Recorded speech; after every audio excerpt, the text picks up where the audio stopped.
Hello, 108 emergencies. How can I help you?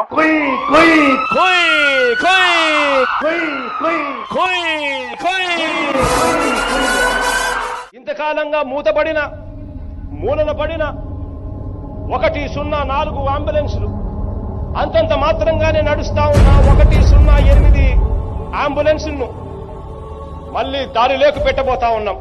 Phone చేస్తే చాలు 20 నిమిషాల లోపల కొయ్ కొయ్ కొయ్ కొయ్ కొయ్ కొయ్ 108 నంబర్కు ఫోన్ కొడితే కొయ్ కొయ్ కొయ్ కొయ్ అంటూ